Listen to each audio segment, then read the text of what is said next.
السلام علیکم، شرائع دستور سے میں ہوں عبدالقیوم صدیقی اور آپ ہیں اے کیو ایس کے ساتھ۔ آج ہم 3 موضوعات پر بات کریں گے۔ ایک تو لاہور ہائی کورٹ کے جج نے استعفیٰ دیا، دوسرا توشہ خانہ کیس میں سزائیں ہوئیں، اور تیسرا جو عدت والا کیس ہے اس میں جو کچھ ہوا وہ میڈیا کے اندر رپورٹ ہوا، آلدو کہ ہم یہ پرسنل قسم کے معاملات جو ہیں ان کے اوپر بالکل ہماری جو ایڈیٹوریل پالیسی ہے وہ بالکل مختلف ہے، لیکن اب یہ کیونکہ عدالت میں ہے اور آج کی میڈیا کی سرخیوں میں ہے، اور اگر ہم دیکھیں تو آج کی جو جنگ اخبار ہے اس کی سرخی اس میں یہ ہے کہ بشرا بی بی کے سابقہ اور موجودہ شوہر عدالت میں لڑ پڑے۔ دائرہ اب یہ معاملہ ہے اور اس کے اوپر بھی فیصلہ ہونا ہے، یہ پبلک ڈومین میں آئے گا، لیکن ہم جتنا احتیاط کر سکتے ہیں اس معاملے کے اوپر تاکہ ایک ہم لائن جو ہے وہ اس کو کراس نہ کیا جائے، اس پر بات کریں گے۔ اور میرے ساتھ موجود ہوں گے حماد حسن صاحب اور رانا ابرار۔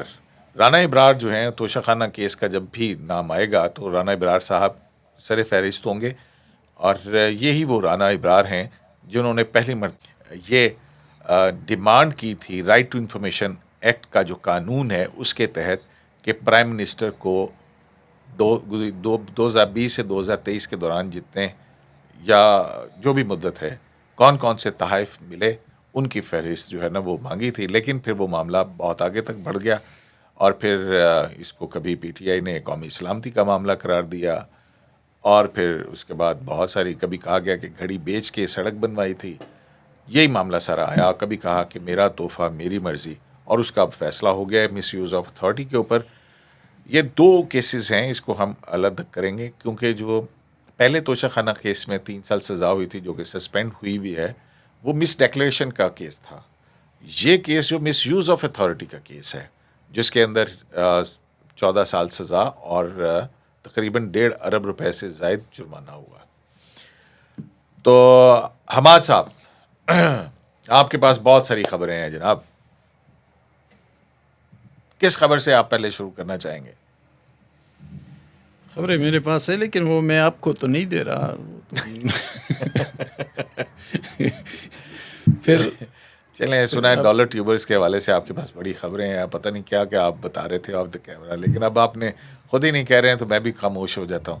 چلے تو چلیں پھر 2-3 مہینے انتظار کریں، خود بخود سب کچھ سامنے آ اچھا چلیں ٹھیک ہے، ہم بھی انتظار کر لیتے ہیں، انتظار فرمائیے کا بورڈ جو ہے نا ہم لگا دیں۔ جائے وہ لٹکا لی۔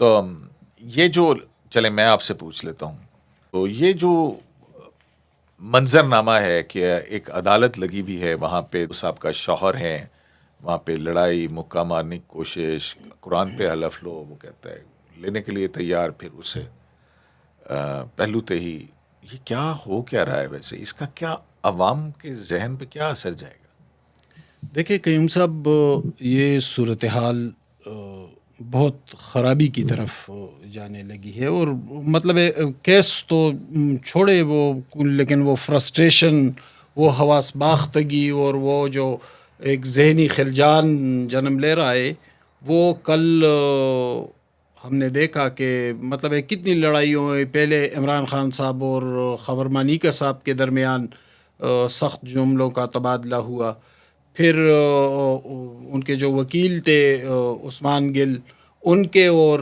خاور مانیکا صاحب کے درمیان تناؤ کی کیفیت رہی، پھر اون چودھری کے ساتھ بھی یہی صورتحال رہی، تو لمبی پروسیڈنگ 11 گھنٹے تقریباً ہوتی رہی، اور اس کے مسلسل یعنی عدالت کے اندر جب جج صاحب موجود بھی تھے تو ایک مسلسل تسلسل کے ساتھ ایک تناؤ کی کیفیت رہی۔ تو فیصلہ تو چلو ابھی نہیں آیا ہے، ہم اس کا انتظار کر رہے ہیں، لیکن خدا نخواستہ یہ فیصلہ بھی عمران خان کے خلاف اگر آ گیا تو اخلاقی طور پر انہیں بہت پسپا ہونا پڑے گا، بہت مشکلات کا سامنا کرنا پڑے گا۔ لیکن ابھی رانا ابرار دیکھیں، جو میڈیا کے اندر ہے، ہم تو اس سے باہر نہیں نکلیں گے، میں تو بار بار میڈیا کی بات کر رہا ہوں کہ لڑائی میں بشرا بی بی بھی کود پڑی، نکاح کیس میں دوران نے سماعت سابق شوہر کو لان تان تم سے نہیں، جج سے بات کر رہا ہوں، بانی پی ٹی آئی، قرآن پر حلف لینے کے لیے بضد جھوٹ بول رہے ہو، خدا سے ڈرو خبر منی کا، بشرا بی بی کے وکیل دوران جرا مشتعل، مانیکا کو عدالت سے باہر پھینکنے کی دھمکی، سختی پر مجبور نہ کریں، جج قدرت اللہ کا انتباہ، سابق شوہر نے حلف کی پیشکش قبول کر لی، عمران نے میرا گھر تباہ کر دیا، مانیکا کا الزام، مکہ مار دوں گا، وکیل بشرا کی دھمکی. مطلب مجھے نہیں سمجھ آتی کہ یہ کیا آپ جس شخص کے بارے میں ذکر کر رہے ہیں وہ سابق وزیر اعظم پاکستان ہے. کیا کیا آپ کو یہ اخبار پڑھ کر یا یہ مناظر ذہن میں لا کر امیجن کر کے لگتا ہے یہ شخص وزیر اعظم پاکستان رہ چکا ہے؟ بہت مایوس کن کیا ایسا مطلب ہونا ہے کہ وہ چاہیے؟ اس طرح کی چیزیں ہیں. لیکن میں تو وہی کہا نا کہ جیسے لگ رہا ہے کہ جیسے کوئی آپ اسٹار پلس کا کوئی ڈرامہ ہے اس کا اسکرپٹ. قیوم صاحب، رانا صاحب کی بات ٹھیک ہے کہ وہ وزیر اعظم پاکستان، لیکن بہت شدید دباؤ ہے، مسلسل وہ جیل میں بھی ہیں. انہوں نے بڑی اچھی زندگی گزاری، جو ان کا لائف سٹائل تھا وہ اس سے بالکل مختلف صورتحال سے دو چار ہے. تو ظاہر ہے کہ ذہنی طور پر پریشانی اور ایسے حالات کا سامنا ہے انہیں کہ نہیں. پھر اس کے علاوہ جو بشرا بی بی کے حوالے سے تنقید بہت ایک سینسٹیو معاملہ بھی ہے ان کا. آپ کو یاد ہوگا عمران شفقت نے ایک ولاگ کیا تھا اس کے اوپر، تو ایف آئی اے کی طرف سے دعویٰ بول دیا گیا تھا. بہرحال وہ چلیں چھوڑیں بہت ساری چیزیں. تو رانا ابرار صاحب، ہم اس موضوع کو یہیں پہ جو ہے ہاں ٹھیک ہے، چلو یہ ایک اہلی معاملہ ہے. اہلی کیسز چلتے رہتے ہیں، روز عدالتوں میں چلتے ہیں، ان میں ایسے جھگڑے بھی ہوتے ہیں.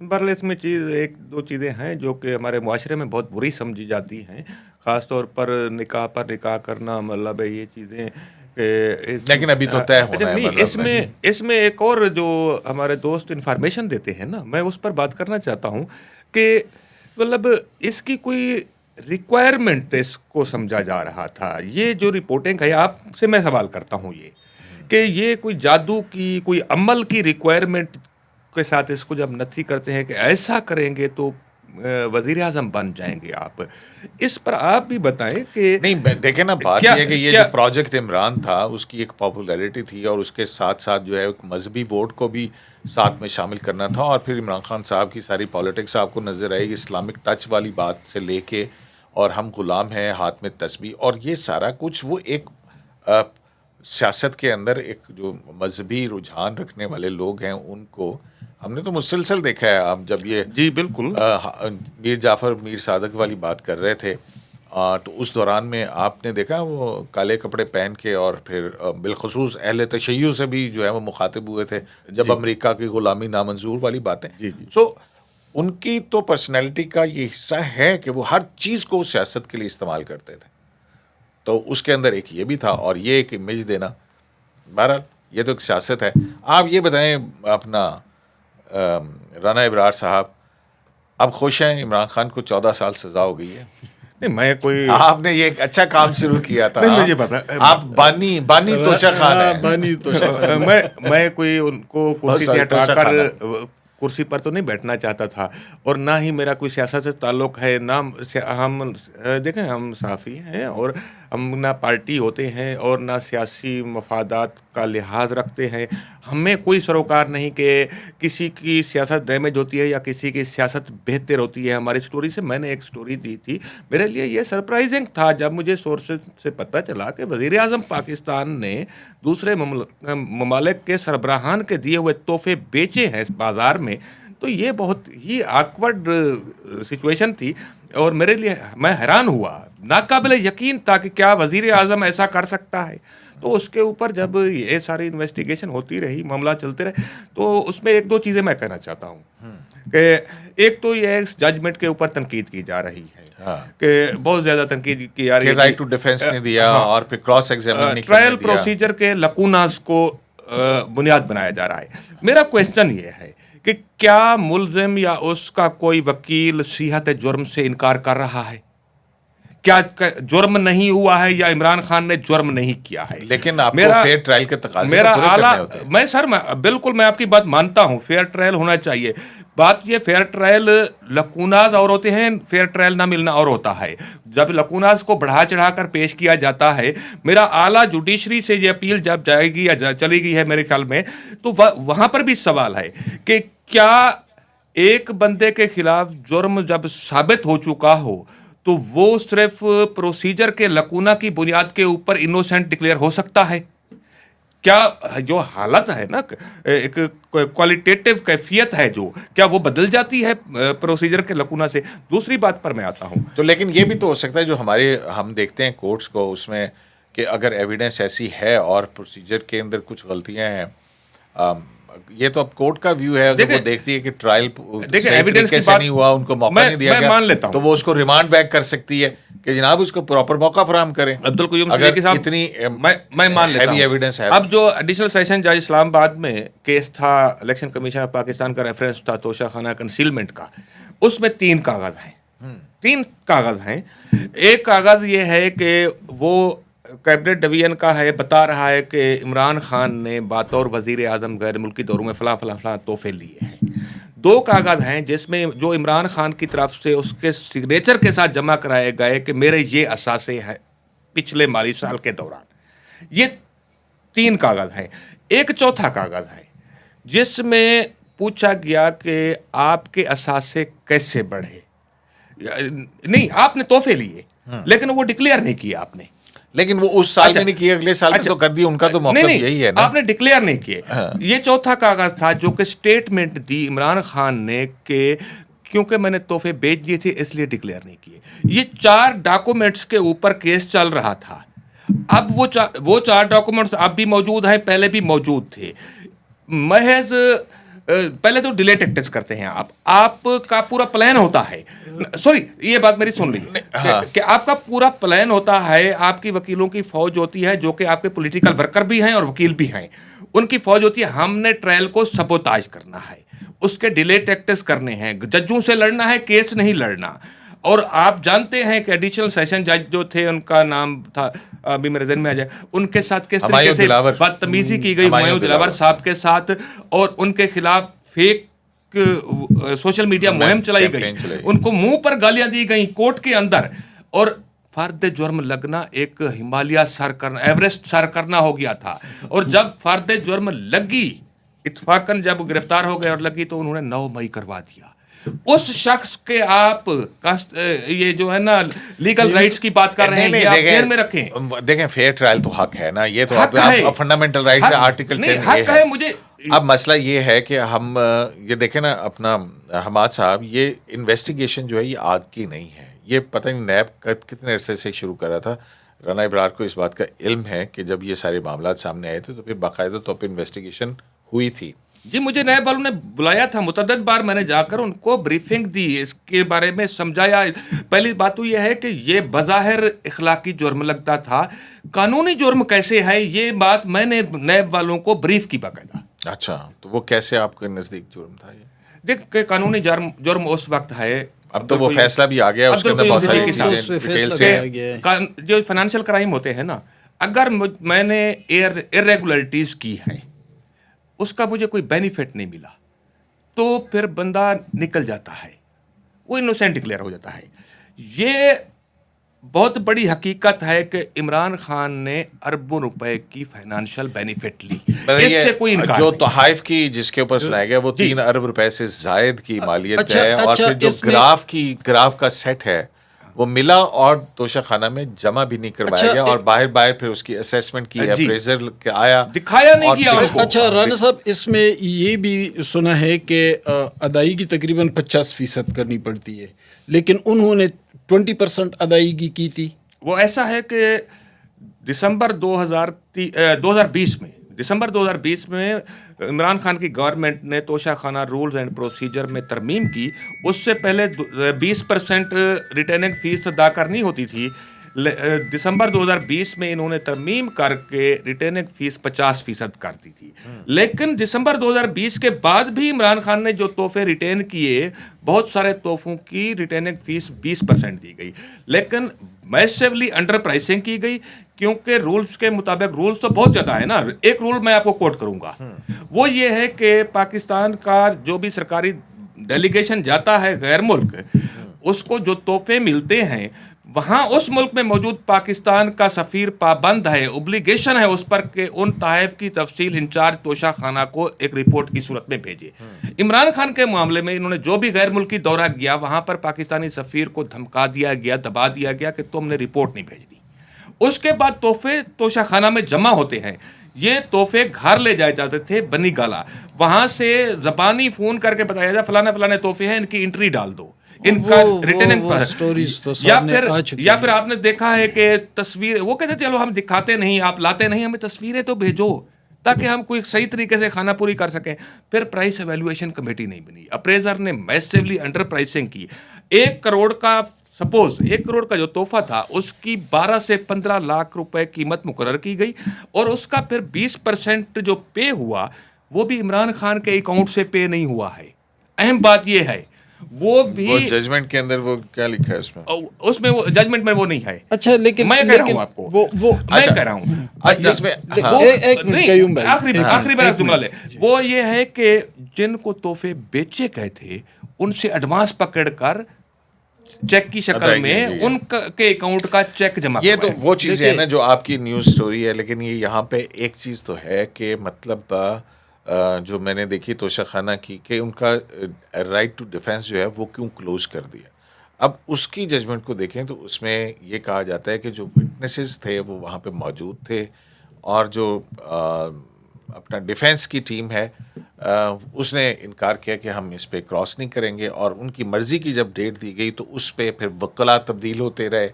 تو اس طرح سے جو ہے وہ یہ کہتا ہے کہ ٹرائل کو فرسٹریٹ. لیکن ان تمام معاملات کو جو ہے رانا صاحب نے تو اس سٹوری پہ کام کیا تھا, اور ظاہر ہے کہ وہ اس کے تمام جزیات کو بخوبی جانتے ہیں. لیکن مسئلہ یہ ہے کہ تسلسل کے ساتھ عمران خان کے جو سپورٹرز تھے, جو سپورٹنگ پلرز تھے, اس سے محروم کیا جا رہا ہے. یعنی سائفر کیس آتا ہے تو امریکہ اور پورا ویسٹ ظاہر ہے کہ بلکہ دوسرے ڈپلومیٹک لیول پہ اسے بہت پیچھے دھکیل دیا گیا, اور دوسرے دن پھر امریکن ترجمان کا بیان بھی آیا کہ یہ پاکستان کا اندرونی عدالتی معاملہ ہے, ہم اس میں کوئی مداخلت نہیں کرتے. اچھا 24 گھنٹے کے اندر توشہ خانہ کا فیصلہ آ جاتا ہے, اور پھر نہ صرف عمران خان بلکہ ان کی اہلیہ کو بھی 14 سال قید ہو جاتی ہے. وہاں پہ وہ اخلاقی جو سپورٹ تھی ان کی وہ اس سے محروم کیا گیا. اچھا اب جو کیس ہے جو غالباً محروم کیا گیا یا مطلب آپ یعنی عدالت نے محروم وجہ سے جو ہے وہ ہوتے چلے جا رہے ہیں, نہیں ہوتے جا رہے ہیں نا عدالت. ایک منٹ رانا صاحب, یعنی عدالتوں کے جو فیصلے آتے ہیں تو ان فیصلوں کی بنیاد پر وہ محروم ہوتے جا رہے ہیں. پہلے وہ ابھی تو دیکھیں نا, ابھی تو یہ ایک پہلی عدالت کا فیصلہ آیا ہے, جیسا کہ ان کے وکلا کلیم کر رہے ہیں کہ ان کو گن پوائنٹ کے اوپر جو ہے نا وہ ان کو رکھا گیا. مطلب یہ بھی ایک بہت عجیب و غریب سی باتیں ہیں. آپ کو نہیں لگتا وہ جو سینگ ہے کہ انصاف نہ صرف ہو بلکہ ہوتا ہوا نظر بھی آئے؟ فی الحال جو معروضی صورتحال ہے نا, ہم تو فی الحال کی بات کرتے ہیں, بعد میں تو دیکھیں گے کہ وہ ہائی کورٹ میں اپیل کرتے ہیں, وہ سپریم کورٹ جاتے ہیں, وہ تو پھر الگ معاملہ ہے. فی الحال 24 گھنٹے کے اندر 2 بڑے کیسز میں انہیں سزا سنائی گئی, ان کی اہلیہ کو بھی سزا سنائی گئی. 24 گھنٹے کے اندر 24 سال قید کی سزا سنائی گئی. انہیں امریکی حمایت سے بھی وہ محروم ہو گئے, وہ اخلاقی حمایت سے بھی محروم ہو گئے, اور عدت کیس کا فیصلہ خدا نخواستہ ان کے خلاف آیا تو وہ جس معاشرے میں ہم رہتے ہیں, جو ہماری بود و باش ہے, جو ہمارے نفسیات ہیں, جو ہماری تاریخ ہے, وہاں پر عدت کا مسئلہ وہ اس کے ظاہر ہے کہ وہ کچھ مذہبی معاملات ہیں, ہمارے بڑے حساس چیزیں ہیں, تو پھر ان کے لیے مسائل. اور عمران خان صاحب کی پالیٹکس تو جو ہے نا وہ کنٹروورسیز کا شکار رہی ہے. مطلب اب جیسے کہ مسجد نبوی صلی اللہ علیہ وآلہ وسلم جو ہے وہاں پہ جو واقعہ ہوا تھا, اور پھر اس کو کنڈیم کرنے کے بجائے اس کو کہنا کہ انہوں نے ٹھیک کیا. اچھا مطلب وہ گھر جہاں پہ عافیت ہے وہاں پہ بھی آپ جا کے پالیٹکس کریں تو وہ بھی قیوم صاحب اب بھی آپ دیکھ لیں, یعنی ہماری حساسیت اس معاملے میں مجموعی طور پر جو ہماری حساسیت, اب بھی عمران خان کے خلاف کوئی فیصلہ آتا ہے, کسی مشکل کا شکار ہوتے ہیں تو لوگ وہی مثال دیتے ہیں جو کچھ ہوا تھا, اس کی مثال جو عمران کے مخالف. تو ظاہر ہے کہ اس حوالے سے انتہائی حساسیت ہے, اور خدا نخواستہ عدت میں ان کے خلاف فیصلہ آیا تو پھر یہ اور بھی صورتحال بگڑ جائے گی. بہت شکریہ آپ کا. آپ نے ہم نے وہ اس میں کیا تھا کہ جیسے شاہد جمیل کے حوالے سے. ہاں شاہد جمیل کے بارے میں تو میں آپ بتائیں. ایک بات کرنا چاہتا تھا. ہاں بالکل کریں پھر اس کے بعد ہم توشہ خانہ ڈیسیژن پر. دوسری بات یہ تھی کہ اس ڈیسیژن میں یا اس کیس میں جو نیب کا ریفرنس تھا صرف مس کنڈکٹ کا احاطہ کیا گیا ہے. اس میں دو چیزیں رہ گئی ہیں ابھی بھی. یہ میں اس فیصلے کے اوپر ریزرویشن رکھتا ہوں کہ اس میں یہ ہے کہ جو گراف کا سیٹ تھا نیب انویسٹیگیشن ان کی فائل کے اندر موجود ہے کہ جو وہ فرح گوگی صاحبہ تھیں ایک پاکستان کے بہت بڑے. ابھی اس ساری اس کہانی کا ایک سرا باقی وہ بھی ہے, وہ پتہ نہیں کب انویل ہوگا. بہت بڑے ریئل اسٹیٹ. ویسے تو مریم اورنگزیب نے میرا خیال ہے کہ وہ اپنی پریس کانفرنس کے اندر ہنستے ہوئے کہا تھا وہ بھی آ جائے گی. اب دیکھتے ہیں کہ کیا وہ ریئل اسٹیٹ کے بہت بڑے ٹائکون ہیں. نام لے لوں آپ بتائیں کہیں تو نام لے لیتا ہوں. نہیں آپ رہنے دینا. اچھا سب کو سب جانتے ہیں ان کے بزنس ٹائکون نام پڑ گیا ہے ان کا. ان کی کمپنی کے پاس جو جہاز ہے اس میں وہ فرح گوگی صاحبہ گراف کا سیٹ لے کر گئی تھیں دبئی. اب یہاں پر کیونکہ میں ایک اکانومی وہ ایک سٹوریز آتی رہی ہیں مطلب ابھی اس کو وہ کنٹراڈکٹ کرتے ہیں. اور میری بات سنیں نا وہ تو خانہ کعبہ کی گھڑی جو ہے وہ دکھائی انہوں نے. اور میں ہوں اکانومی جرنلسٹ. ہاں یہ ہے کہ یہ انڈینیبل فیکٹ ہے. پہلی بات وہ یوں ہے کہ نہیں ابھی تک تو وہ چارج فریم ہوا ہی نہیں ہے, وہ اس معاملہ آیا ہی نہیں ہے ابھی اس کے اندر. نہیں نیب کی فائل میں ثبوت موجود ہے. نیب کی انویسٹیگیشن کے حوالے سے آپ بات کر رہے ہیں. میری بات تو سنیں نا, چلنے دیں کہ پاکستان کے قانون کے مطابق اگر آپ کوئی چیز باہر بیچنے کے لیے بھیجتے ہیں اور وہ 10,000 روپے سے مہنگی ہے تو ایچ اینڈ ایوری کنسائنمنٹ کا کامرس ڈویژن سے NOC چاہیے ہوتا ہے. اگر NOC کے بغیر بھیجتے ہیں وہ سمگلنگ کہلاتی ہے. اور پھر وہاں پر عمر فاروق ظہور جو پاکستانی بزنس مین ہیں ان کو سیٹ جب بیچا تو اسی دن انہوں نے اپنے بینک اکاؤنٹ سے 75 لاکھ درہم کی رقم ودرا کی. اس کی میرے پاس ثبوت موجود ہیں, نیب کے پاس بھی ہیں. اچھا میں آپ کو اتنا تب بتا دوں کہ براؤن کلر کے لیدر بیگ میں وہ 75 لاکھ درہم ڈالروں میں نہیں بیچا تھا, یہ درہم میں پیمنٹ ہوئی تھی, وہ لائی اسی جہاز میں. اب قانون کہتا ہے کہ $10,000 سے زائد رقم آپ بینک چینل کے بغیر لاتے ہیں تو وہ منی لانڈرنگ ہے. وہ منی لانڈرنگ پہلے مطلب ہے کہ آپ کو وہ شو کر کے جانا پڑتا تھا, اجازت لے کے آپ نے پہلے وہ قانون توڑا. جی اب یہ اور پھر اس کے بعد دوسرا قانون. اس کی پتہ سنگینی کیا ہے منی لانڈرنگ. قیوم صدیقی صاحب اس کی سنگینی یہ ہے کہ اب یہ بات ججمنٹ میں بھی آ گئی ہے, ایک سرکاری کاغذ پر آ گئی ہے کہ وہاں سے پیسے لائے گئے. فائنینشل ایکشن ٹاسک فورس ہے جس کو ہم نے کافی پہلے بھی بھگتا ہے, ان کے پاس یہ انفارمیشن چلی گئی ہے. وہ آپ کو اپنی 6 ماہی رپورٹ میں کویسچن کریں گے حکومت پاکستان کو کہ اتنی بڑی رقم پاکستان میں بینکنگ چینل کے بغیر آئی, کیا یہ کہیں دہشت گرد تنظیم کے پاس تو نہیں گئی ہے؟ کیا اس کا استعمال دہشت گردی میں تو نہیں ہوا؟ اس کے اوپر ہمیں مطمئن کریں. لہذا میں سمجھتا ہوں فردر انویسٹیگیشن یہ آپ کہہ رہے ہیں کہ یہ بند نہیں ہو رہا ہے, یہ مزید انویسٹیگیشن کی طرف جائے گا.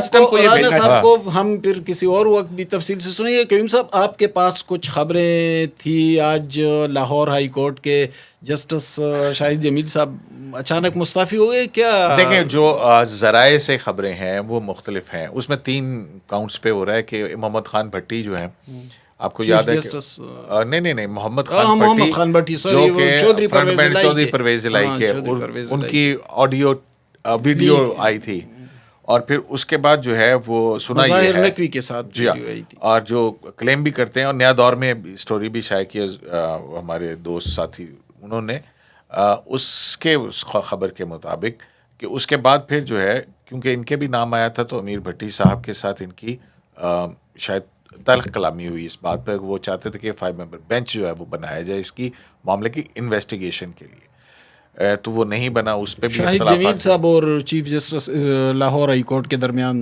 تلخی ہوئی. یہ وہاں پہ پھر یہ ہے کہ جو اس وقت سینئر 3 جج ہیں انہوں نے شاید بیچ بچاؤ بھی کروایا تھا. یہ رپورٹ ہوئی بھی ہے مختلف جگہ پہ. پھر دوسرا جو ہے وہ یہی ہے کہ ان کو مقدمات نہیں دیے جا رہے تھے اور مسلسل جو ہے وہ کسی اور طرف جا رہے تھے, بہت ساری. پھر ایک جو اطلاع یہ بھی ہے کہ وہ بھی چیف جسٹس نے جو بیان دیا تھا سیمینار کے اندر کے 100 سے زائد جج صاحبان جو ہیں, یہ وہی جج ہیں جنہوں نے وہ 9 یا 12 عمران خان کی ضمانتیں منظور کی تھیں ایک دن میں. نہیں انہیں میں شامل ہیں. نہیں یہ وہ ہیں, یہ ان کا اور یہ تو 11ویں نمبر پہ تھے اس اچھا میں۔ انہوں نے قیوم صاحب استعفیٰ دیا ہے تو اسی طرح کا ایک استعفیٰ ایک اور جج نے بھی دیا تھا اور پھر وہ سپریم کورٹ میں کچھ ایسا جی ہاں، لیکن اس کے حوالے سے جو ہے نا بڑی ہمارے پاس کوئی اطلاع نہیں ہے، لیکن ادھر ادھر سے جو ہے وہ آلدو کہ وہ کنفرم نہیں ہے، لیکن وہ یہ ہے اس طرح سے ہے کہ وہ شاید وہ جج صاحب نے بالکل اپنا سوشل رابطہ منقطع کیا ہوا ہے اور وہ شاید اپنے کمرے سے بھی باہر نہیں نکلتے۔ اچھا تو میرا مطلب یہ انکنفرمڈ رپورٹس ہیں، ہم اس کو وہ نہیں کر سکتے، لیکن بہرحال یہ میں آپ کو بتا سکتا ہوں۔ تو آج کا میرا خیال ہے کہ ٹاپک اتنا ہی، اس کو یہیں پہ سمیٹتے ہیں اور پھر دیکھتے ہیں آگے ہم کیا کرتے ہیں۔ رانا ابرار صاحب کو ہم تکلیف دیتے رہیں گے اب آپ کے ساتھ، جب بھی ابھی تو ان کے پاس بہت ساری اسٹوریز ہیں، بڑا مال ہے ان کے پاس، توشہ خانہ کو توشہ تو انہوں نے خانہ ہے، کنگال خبروں ڈالا کا ہے۔ توشہ خانہ ہے یہ ان تو کے خبروں پاس۔ کا توشہ خانہ ہے۔ آپ کو پتا ہے مات صاحب ابرار نے بڑا سفر کیا ہے اس معاملے، بڑا سفر کیا، اس کے اوپر مقدمات ان بھی کی بنے، والدہ نے بھی سفر کیا، خاندان نے بھی بہت مشکلات، مقدمات ان کے اوپر بنے بہت سارے، اور پھر وہ ابھی تک وہ ایف آئی آر چل میرے رہی ہیں بھائی کے اور میرے کزنوں کے خلاف، کزنوں کے خلاف، وہ بھی دیکھنے والا معاملہ۔ جاب لیس بھی کیا گیا 2 بار۔ جی ہاں، بہت مشکلات۔ یہ ایماندار صحافت ہے، یہ جو میں آپ روز ہم دونوں لڑتے ہیں نا، یہ صحافت ہے۔ ایسی صحافت ہوتی رہے گی تو کون مخالفت کرے گا، لیکن ڈالر ٹوکری ہوگی تو ہم پھر، ہاں بالکل ٹھیک بات ہے۔ تو جناب اس ساری صورتحال سے شارع دستور سے عبدالقیوم صدیقی کو میرے دونوں بھائیوں کے ساتھ اجازت دیجیے، اللہ نے